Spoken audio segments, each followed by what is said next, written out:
Aasta raadiojaam Raadio 2. Raadio 2 on bändisärgi suvi ja selle suve kulminatsiooniks on bändisärgpäev, mis on 26. augustil.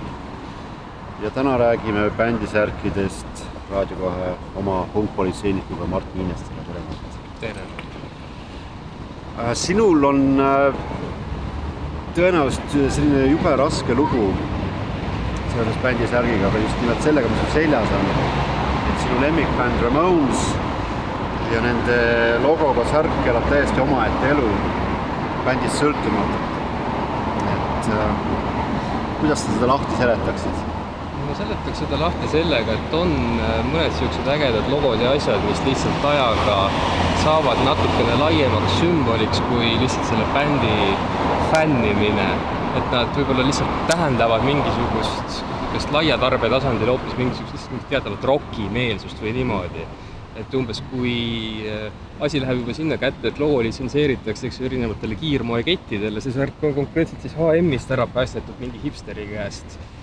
Sa ostsid H&M-ist selle? Ma ostsin selle H&M-ist, sellepärast et ma ei taha, et mingid kuradi hipsterid sellise särgiga ringi käima -1. Aga jah, et kui ta lähed nagu sinna punkti, siis on ta täitsa lootusetult kadunud, et siis sa võid ainult oma sisetundega teada, et sina oled selle bändi entsüklopeedia erinevalt mõnest muust bändist. See võib tõesti valus olla näha oma lemmikbändi särki seljas inimesel, kes sellest bändist mitte midagi ei tea. Mul oli kõige valusam moment, kui ma nägin Ramonesi särki ja enda kuradi kooti fetišeelikud Tanel Padari seljas. Ma hakkasin praegu kuradi nuttima. Mitu Ramonesi särki sul on? Mitu mul on? Mul on see, siis on mul üks Venemaa piraatsärk, siis on üks õe tehtud särk, siis on üks Eestis tehtud piraatsärk, siis on Ramonesi muuseumi särk, siis on Marky Ramoni eelmise tuuri särk. Palju me saime kuus, jah? No ikka on. No ikka on, jah. Midagi, üks oli veel, aga see on kuskil ära kadunud. Eks see bändisärgi kandmine vähemalt vanast oli küll selline seisukoht või statement.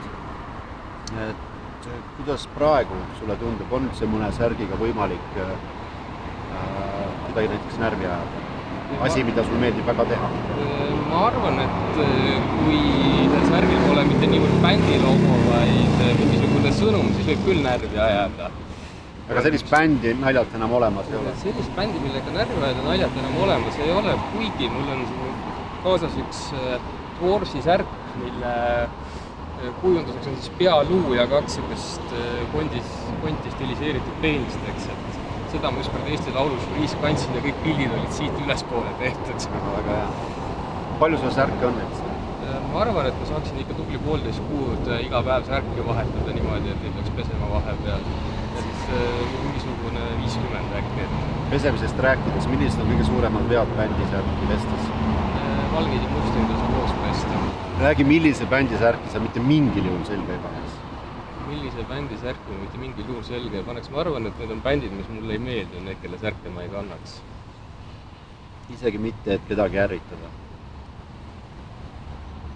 Isegi mitte, et kedagi ärritada, jah. Kas APA-särgi panetas?